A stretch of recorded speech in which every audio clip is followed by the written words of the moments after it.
satellites to initiate a white event. And the result is that in the Earth 616 universe, the mainstream universe, rather than the satellites sending out the signal or giving powers to people who are worthy of the powers, it instead sends those powers out arbitrarily. And so the result is that a genetically engineered person named Adam ends up becoming Nightmask, and a college student named Kevin Connor ends up becoming the Star Brand. And the other avatars actually don't end up manifesting. Now, with regards to the actual stories, or I guess the origins of these characters, what Hickman gave us were a group called the Gardeners. Now, where the builders create systems capable of supporting life, the Gardeners create life on those systems. And one of these Gardeners is a being named Ex Nihilo. Now, one of the first actions of Ex Nihilo was to attempt to create an evolved version of humans on Mars. And the first being he creates is a person named Adam. And what Ex Nihilo explains here is that Adam was created by, I guess, using a combination of God particles. Now, we're not explicitly told what God particles are, with the exception of maybe saying that they're basically composed of the fabric of the universe itself. But the fact remains, what ends up happening here is that almost immediately after Adam is created, or after he is revealed to us, the actions of Ex Nihilo have brought the attention of the Avengers. And so after a short battle, the Avengers agree that Ex Nihilo can stay on Mars and do his thing, and that Adam's going to come back to Earth with them. The reason being because if Adam was designed to be an evolved version of humans, the best way for him to learn what it means to be human is to live among humans. Now, while Adam's on Earth, what Tony Stark's basically trying to do is decipher the language of Adam. And once he's able to do so with the help of Captain Universe, what we end up learning is that according to Adam, that the last white event is coming. And so what ends up happening is that everything is shrouded in complete white. Everything goes totally blank. And the result is that Adam ends up becoming Nightmask, and Kevin Connor is bestowed with the powers of Starbrand. Now, what ends up happening here is once Adam becomes Nightmask, he immediately learns what it is that's taking place. And so what he tells the Avengers after teaming up with them is that there are supposed to be other avatars. And so what the Avengers and Nightmask do is they set out trying to find Kevin Connor. Now, what we learned about Kevin Connor is that he was largely an ignored college student. But when he received the Star Brand, he didn't know what to do with all this power. And the result was that he had inadvertently destroyed his entire college campus and killed 3,200 people. And so when the Avengers arrived and began to question Kevin, he started to panic. He started to freak out. Now, the Avengers tried to subdue him, but in the process, Kevin Connor blasted the Incredible Hulk into the atmosphere. In addition, Thor threw his hammer at Kevin Connor, and Kevin Connor wasn't fazed by it. Of course, it knocked Kevin Connor down, but as far as Kevin Connor indicates to us, it was simply the sheer force of the hammer, more so than the hammer actually doing any damage to Kevin Connor. And so what ends up happening is that while the situation seems to be escalating and getting out of control, Nightmask steps in. And what Nightmask does is he basically takes Kevin Connor away. He takes Kevin Connor back to Mars and begins basically explaining to Kevin Connor what all's happening here. What he tells Kevin Connor is that as the Star Brand, Kevin Connor's role is to protect the new evolution of this race.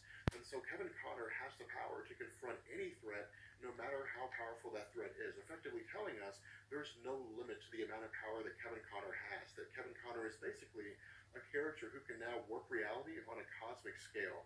But because of the fact that Kevin Connor doesn't know how to deal with his powers, because he's incapable of coping with his abilities, and because the Avengers don't quite know what to make of Nightmask yet, what ends up happening is the Avengers basically lock Nightmask and Kevin Connor away. Now, this was basically Marvel removing these characters from the equation temporarily during the Infinity event. That was basically the purpose of this. But what we'll find is that once we get into Time Runs Out, and we especially pick up 8 months later when we're dealing with the multiversal Avengers, that we're going to see their characters return. And that Nightmask and Starbrand are going to become extremely important, especially when we get into the battle with the Beyonders towards the end of Time Runs Out. With that being said, we're going to go ahead and bring this video to an end. I hope you guys enjoyed it. If you did, let me know. And I will catch you guys later. Peace.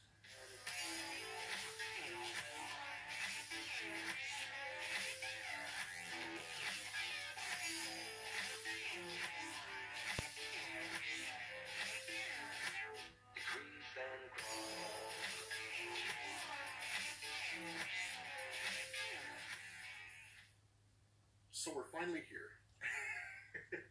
Secret Wars quite literally starts on Saturday. Issue number 0 comes out on Free Comic Book Day, so of course those of you guys who want to, run to your local comic book store and grab this comic to get you started. But what we're going to do in this video and the subsequent videos leading up to Saturday is we're going to go over the events leading up to Secret Wars. We're going to go over Time Runs Out.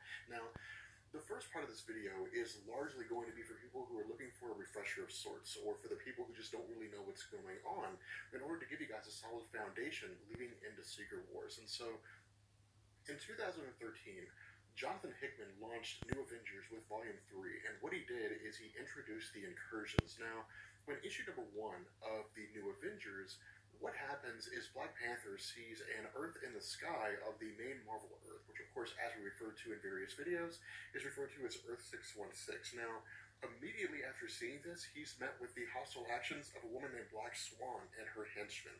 And so the alternate Earth is destroyed, and Black Swan, along with the device that she used to destroy that Earth, are taken into custody in Wakanda by Black Panther, and Black Panther calls the Illuminati back together again. Now, following this, Black Swan explains to Reed Richards and the Illuminati the nature of the incursions.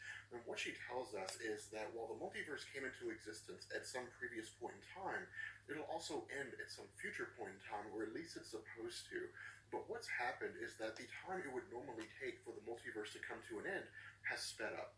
And so the whole reason why this had happened was because an individual or a being named Raboom Alal was born or came into existence on an alternate Earth, and his introduction to that Earth resulted in the destruction of that alternate Earth as well as its reality. And so what this did is it created a void whereby alternate Earths, or the two Earths beside it, began to collide into one another, and it started a ripple effect where all these different Earths would begin to crash into one another, and when they did, that it would destroy the realities. And this is the very definition of what an incursion is. Now, in the event of an incursion, an 8-hour window is opened.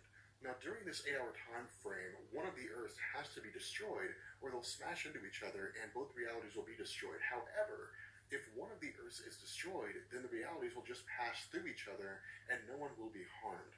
And so with this knowledge, what we find is that Steve Rogers suggests using the Infinity Gauntlet during the next incursion in order to push the approaching Earth back into its own place. And what this would do is basically set a standard by which they could use the Infinity Gauntlet over and over again if it's successful each time there is an incursion. But what happens is that when the Illuminati track down all of the Infinity Gems and they assemble the Infinity Gauntlet, when the next incursion takes place, Steve Rogers tries to push the alternate Earth back into its reality using the, or I guess push the alternate reality back into its place using the Infinity Gauntlet. And initially it's successful, but ultimately this results in the Infinity Gems exploding, or I guess shattering, with the exception of the Time Gem, which simply just vanishes. Now, in the aftermath of this, the Illuminati start discussing using the world-destroying device that was confiscated from Black Swan as a way to end the incursions, or at least it's a possibility, as well as devising their own methods of bringing the incursions to an end on weapons and different things like that. Now, Steve Rogers initially refuses to go along with this, and so what happens is his mind is wiped of both the incursions event as well as the reformation of the Illuminati by Dr. Strange. And so this was the reason why during the original Sin event, Captain America, or Steve Rogers, got all these memories back, and then as a result of regaining these memories, he basically began to confront Tony Stark, which again led us into the video of Captain America traveling through time. Now, following the next several issues, after this, I guess, the recollection of the seriemördaren Peter Mangs, han har skrivit en låt som heter Under the Radar. It is song Incursions event and the Illuminati reforming at the hands of Steve Rogers. What we do is we pick up with the Infinity event, and what happens is the Illuminati discover what are called the Black Priests. Now, the Black Priests are basically mystics, and what they do is they use what's referred to as words of power. But all these words of power really do is allow them to combine their energy into a single source and then destroy the planet that they're currently on. And so when they're seen, or when they're witnessed by the Illuminati, the belief is that the Black Priests are basically servants of Raboom Alal, and that them destroying these various alternate Earths is basically helping to speed up the destruction of the multiverse. Now, all of his intentions and all the intentions of the Illuminati basically come to a head in issue number 21 when Namor the Submariner basically destroys an occupied Earth, at which point Namor the Submariner is banished from the Illuminati, and the remaining members begin to try to find their own personal ways of bringing an end to the incursions. Now, while all this is taking place in New Avengers, in the actual Avengers series proper, which of course, again, Jonathan Hickman's writing this as well, we basically discover everything that we had talked about in my Hyperion, Starbrand, and Nightmask videos. And so if you're interested in learning more about those individual characters, and I would highly suggest you check those videos out. But what ends up happening here is that, again, once Steve Rogers regains his memories with regards to the Incursions event as well as the Illuminati reforming, what happens is he simply just brands the Illuminati as traitors. And so this basically initiates the Time Runs Out event. This is how we begin to get into the entire Time Runs Out series. Now, getting the Time Runs Out proper, what we do here is we pick up 8 months after the events of the Incursions. Now, for those of you guys who are wondering what takes place during this 8-month period, this is basically the solo runs of everybody. During these 8 months, Thor loses the ability to wield his hammer, and the female version of Thor appears. During these 8 months, Steve Rogers loses his super soldier serum, and in turn passes the mantle of Captain America onto Falcon. During these 8 months, the Axis event happens. This is basically how all these things begin to come into play. And so it was just a way for Marvel to wrap up everything with regards to the solo series in this 8-month window, and then jump into Time Runs Out. Now, what we find here during this 8-month period, or I guess after this 8-month period, following Namor the Submariner being removed from the Illuminati, was that he started his own cabal, which was composed of Thanos, among others. But the problem is that while the cabal was brought together for the purpose of destroying alternate Earths that would collide with Earth 616, the cabal began to grow out of control. And so instead of basically going through and destroying the alternate Earths as they appear as part of the incursions, the cabal would go through, they would torture people, different versions of the X-Men and the Avengers on these alternate Earths, and then they'd kill them, and then they would basically destroy that Earth. They basically began to relish in the idea of raising worlds. And so in an effort to stop the cabal, Namor the Submariner actually travels to meet Dr. Doom to basically enlist his aid. Now,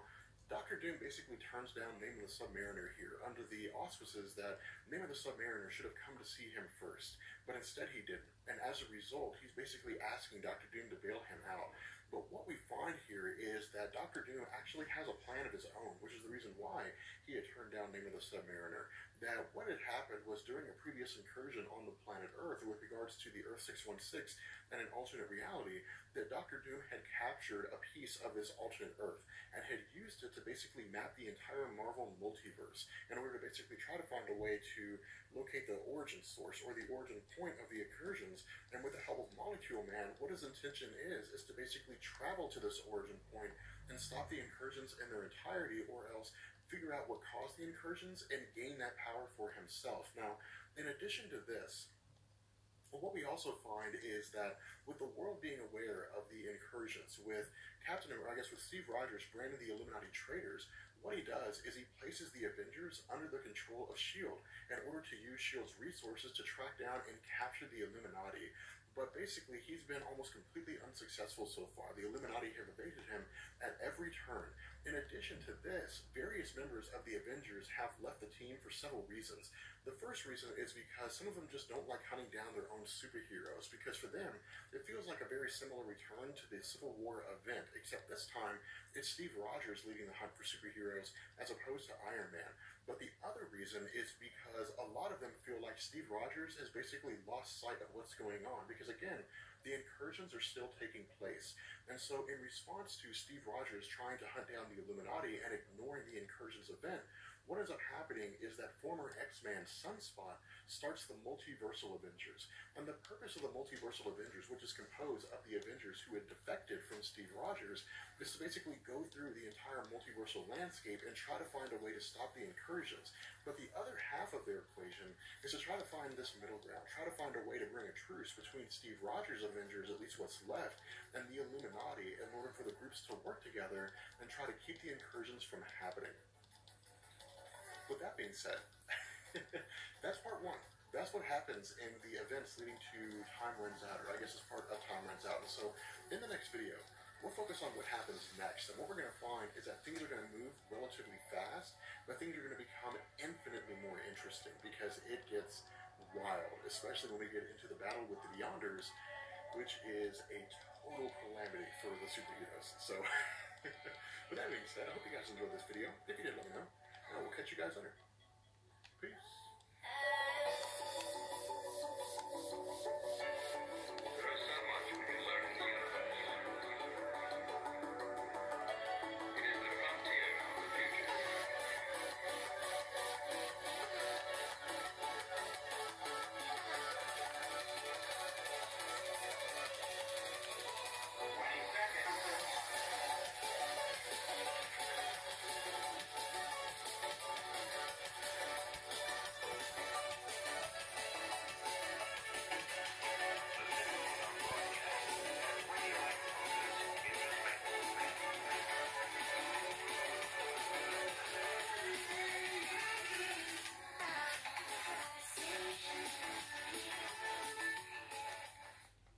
Köp inte mer tandborstar innan du har sett vad den här kan göra för dig. Användningen tar bara 30 sekunder för ett professionellt resultat.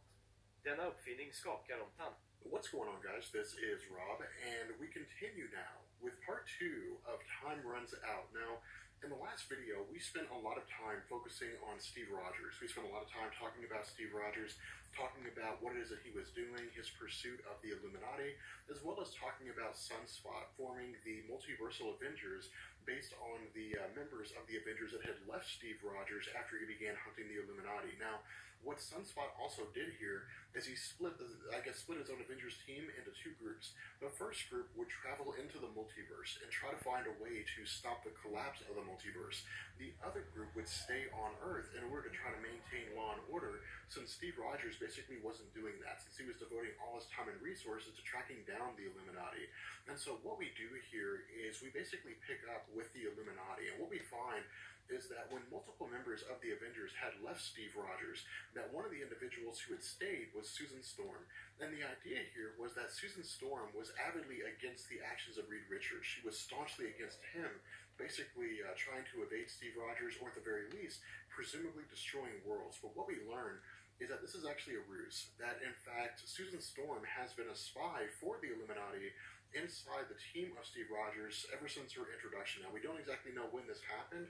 We just know that she became part of that team at some point in time. And so what happens here is that this basically gives us an understanding of why it was the Illuminati were always able to stay a step ahead of Steve Rogers. This was really kind of, I guess, some tips that were given at the hands of Susan Storm in addition to the combined intellect of the Illuminati. And so what we do as we learn this information from Susan Storm and Reed Richards is that we also see that Susan Storm gives a note to Reed Richards, which was written by Valeria Richards, by the daughter of Reed and Susan. Now, we haven't really talked about Valeria Richards in depth, and the reason for that is because she doesn't really have a whole lot of instances where she has important parts in stories. She has important parts periodically, such as in this story, but for the most part, she's just a supporting character who's just there so that we know what it is that they're doing in any particular story that happens to be going on that involves a Fantastic Four. Now, it's kind of a brief run of her.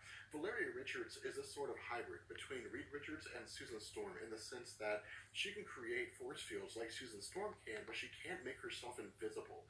Valeria Richards also has an intellect that rivals both Dr. Doom and Reed Richards, and she's also able to neutralize the powers of Franklin Richards. And so, in terms of what it is that she's capable of, she's a relatively interesting character here, but nonetheless, the note that she gave to Reed Richards basically says that there's no way to stop the collapse of the multiverse, and that the only thing they can really do at this point in time is try to find a way to not lose. That is to say, try to make basically these multiversal lifeboats, these boats that will allow them to survive the collapse of the multiverse and then join whatever this new multiverse is that comes into existence after the collapse of the current multiverse, which, as we know, this will be Battleworld. And so this is basically Marvel telling us this is presumably the road that Reed Richards is going to take to allow them to step into the Battleworld universe without actually dying at the end of everything. And so what happens here with Reed Richards being confronted with this information is he basically realizes that the only way for them to successfully bring an end, or to at the very least try to survive the collapse of the multiverse, is to effectively end the fighting with Steve Rogers. And so what he does is he and the Illuminati basically send out a signal, which Steve Rogers immediately intercepts and then tracks, eventually taking him to the location of where the Illuminati are at. And so what happens is Steve Rogers basically brings an entire complement of S.H.I.E.L.D. forces along with the remaining Avengers at his disposal, and they immediately descend on New York and try to attack the Illuminati. But what happens here is that while this conflict leads to almost a total destruction of New York, we eventually see that Susan Storm basically abandons her role as being a spy for Steve Rogers, and she begins placing all the members of Steve Rogers' team in these sort of force field cubes in the sense that they can't escape. And what this does is it gives the Illuminati a chance to basically begin talking to Steve Rogers, to basically tell Steve Rogers what it is that they're doing and what they've been doing this entire time. And so once everybody's pretty much settled down, Steve Rogers again reminds the Illuminati that the whole reason why he's hunting them is because of the fact that they had been destroying worlds. But the Illuminati argue that at this point in time, while they have destroyed a world previously, the only thing that really matters at this point is, one, stopping the cabal of Name of the Submariner, which again is composed of Thanos, a group that's basically been raising different worlds and actually has been destroying other worlds. But the other thing that they need to worry about is trying to survive the collapse of the multiverse. And so what they do is they devise a plan to basically get rid of the cabal. But what they say is that when the next incursion takes place, that they're going to have Name of the Submariner travel with the cabal to whatever that planet happens to be. And what they're going to do is Name of the Submariner is going to abandon the cabal on that planet and then destroy that planet, effectively destroying the cabal entirely. But what happens here is that when Name of the Submariner and his cabal travel to this world, that Black Panther and Black Bolt travel to the world along with Name of the Submariner. And what they do is they basically knock Submariner down, they knock him out, and they leave him on that planet, they trap him there, and then they basically allow the incursion to continue, which pretty much means, as far as Name of the Submariner is concerned, he is going to die along with the cabal. But what's really interesting here is that while the incursion between this alternate Earth and the mainstream Marvel Earth is taking place, what we find is that a third Earth appears. And this third Earth is actually the ultimate universe. And so what happens is, in a last act of desperation for survival, we find that Name of the Submariner, Thanos, and other members of the Cabal jump to the ultimate universe. And so what we'll find later on is that we'll pick up with them when they arrive in this new reality with Ultimate Reed Richards and those characters, and try to figure out a way to, again, basically make it back to their own reality, or else survive the end of the multiverse. Now from here, what we're going to do... Thinking we start cutting carbs, I need to drop my belly fat. If you want to drop this... we're going to jump to the multiversal Avengers, which are again out in the multiverse, composed of Hyperion, Odinson, Nightmask, and Starbrand. Now again, if you're curious about Nightmask and Starbrand, I would highly suggest that you check those videos out. They're really a little too in-depth for us to explain in this video. But what we find is that Thor and the multiversal Avengers had been traversing the multiverse as we would expect them to, and along the way to their current location, they had come across an alternate reality whereby a version of Mjolnir had existed that was designed specifically for those who were unworthy. And so what happened was that alternate reality version of Thor was defeated, and Odinson took that hammer for himself, and that's why it is that he currently has a hammer in this current run, or in the current events of time runs out. But again, where we had previously believed that the Black Priests, which again are basically mystics with unknown origins, while we believe that the Black Priests are basically trying to speed up the destruction of the multiverse by destroying other worlds, what we learn is that this isn't necessarily the case. What happens is that as soon as the multiversal Avengers arrive in what appears to be the home base of the Black Priests, they immediately attack. What happens is that as the multiversal Avengers are fighting the Black Priests, the group is joined by Doctor Strange. And what he tells us is that the Black Priests have been trying to save the multiverse. That rather than destroying worlds to try to speed up the end of everything, they've been destroying worlds in the hopes that it would balance everything out, almost like a pot boiling over and then turning down the heat. That's basically what the Black Priests were trying to do here, but ultimately they've been unsuccessful up to this point. And so what Doctor Strange says is that they should combine forces. The multiversal Avengers should combine with the Black Priests, and they should split into two teams. The first team should go after Raboom Alal, and the second team should go after the Ivory Kings. Now at this point in the story, we didn't know who the Ivory Kings were, but of course we know right now that the Ivory Kings are basically the Beyonders, which again, I have a video on that covers both the Beyonder from the original Secret Wars event, as well as this group, the Beyonders, and what it is that they're capable of. With that being said, we're going to go ahead and bring this video to an end. I hope it was clear as mud. Time runs out, gets a little hazy after a while, but hopefully I explained it in a way that you guys understand. And yeah, so I will catch you guys later. Peace.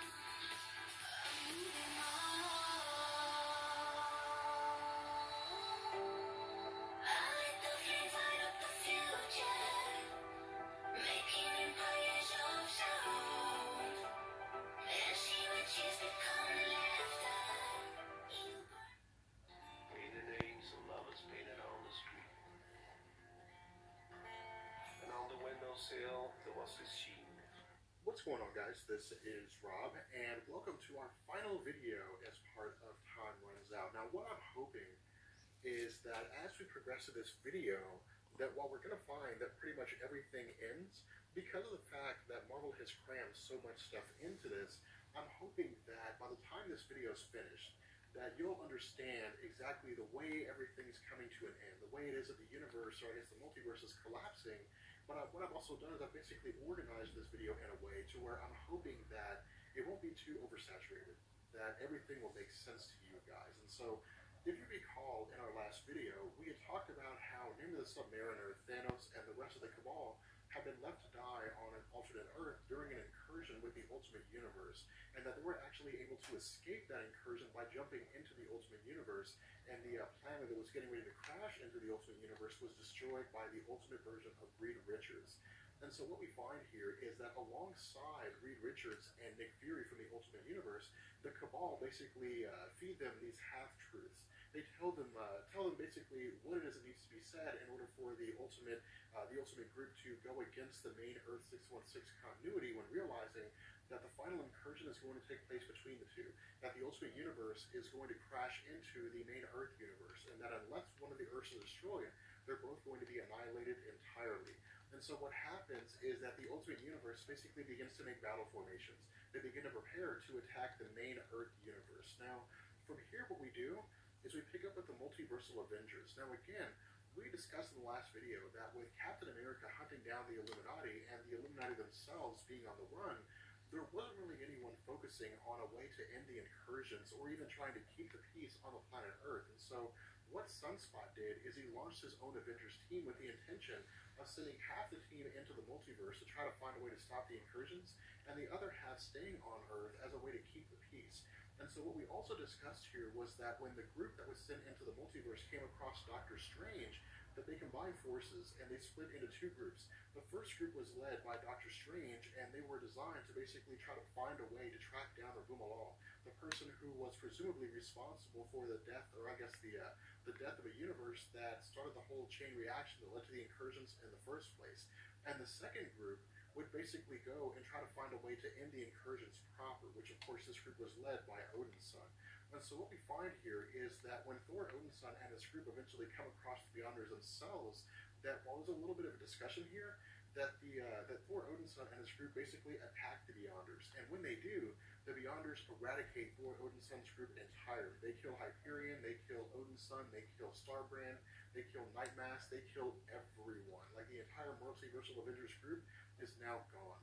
And so what we do here is we jump to Doctor Strange. Now, what Doctor Strange, or what happens with him, is he actually discovers that Rumalal is none other than Doctor Doom. Now, what we find is that in a previous video, if you recall, we had talked about how when the incursions had first started on the planet Earth, that Doctor Doom had basically found a way to map the multiversal network. And like most everybody else, Doctor Doom's goal was to find a way to either find the source point of the incursions and take that power for himself, or to simply end the incursions in their entirety. And so what had happened is that Doctor Doom and Molecule Man had basically gone on this journey. And what happens is that Doctor Doom basically explains to Doctor Strange everything that's been happening. what Dr. Doom says is that in the multiverse itself, there are a multitude of variations of different characters. That with Dr. Doom, for example, in one reality, he may have gained his powers a different way than he did in the main Earth 616 reality. That in one reality, Dr. Doom may be a superhero instead of a supervillain. In one reality, Dr. Doom may have no powers at all. But that with Molecule Man, it's not this way. With Molecule Man, he exists the same in every single reality. That his past is the exact same. He gained his powers the exact same. This was actually an experiment by the Beyonders. What the Beyonders wanted to do is they wanted to create a being who was so incredibly powerful that that being's destruction would result in the destruction of the universe itself. And then they wanted to take that being and put one version of him in every single reality and then kill them all at one time, effectively destroying all the multiverse at the same time. Your body wash? But I like it. The goo needs to go. That junk is for kids. And so once Dr. Doom had realized this, what he did, or at least what he was tasked to do by Molecule Man, was to destroy or kill every version of Molecule Man in the multiverse. And so with the first Molecule Man that he killed in an alternate reality, it resulted in the destruction of that reality. And that's what started the incursions happening. That's what caused everything to take place. And so the result was that as Dr. Doom was going through and killing all these different versions of Molecule Man, he was effectively speeding up the incursions. He was causing the death of the universe to happen, or the death of the multiverse to happen at a much faster pace than it normally would. Now, eventually there came a time when the Beyonders began to take notice of what was happening. They began to realize that somebody was going through and killing Molecule Man. And so as a result, they basically took to the multiverse to find out who this person was and to end this person, to destroy this person. And so it's at this point that we jump to Hank Pym. And the reason why is because we find out what the Beyonders were doing while they were in the multiverse trying to find the person who was killing Molecule Man when Hank Pym is sent to travel into the multiverse. And what I mean here is that when Captain America first began hunting down the Illuminati, that Reed Richards sent Hank Pym into the multiverse to also be someone who could try to find a way to stop the incursions. And that while Hank Pym had come across all these different alternate realities, and ultimately he discovered or he stumbled upon the Beyonders as they were annihilating the Celestials in an alternate reality. Now, once those Celestials were destroyed, then we found the cosmic entities stepped in, that Infinity, Lord Order, Master Chaos, the In-Betweener, Eternity itself. They had all stepped in, but they had all been destroyed by the Beyonders equally in the same way that the Celestials had been destroyed. And so the result here was that while all these different versions of Celestials and cosmic entities of all these realities are being killed, this ultimately drew the attention of the Living Tribunal. And so the Living Tribunal appeared as the being that's designed to serve the purpose of, ensuring balance exists in the multiverse. The Living Tribunal appeared to basically to stop and destroy the Beyonders. But what ends up happening here is the Beyonders use their combined power and they destroy the Living Tribunal. And so at this point in the Marvel continuity, in terms of the entire multiverse, there are no multiversal entities. The only one we know of is the one above all, and we don't know what's going on with that character. We don't know if that character exists. We don't know if that character is so far beyond the power of the Beyonders that the one above all doesn't care what's taking place. We don't know if the one above all was previously destroyed by the Beyonders. These are things that we don't understand here. All we know is that the Beyonders have wiped out the Living Tribunal and that there are no more cosmic entities anywhere in the multiverse. And so what we do here is we pick up with the conclusion of this story as Hank Pym's telling it to the Illuminati. And so Captain America basically stands down. Captain America says that at this point,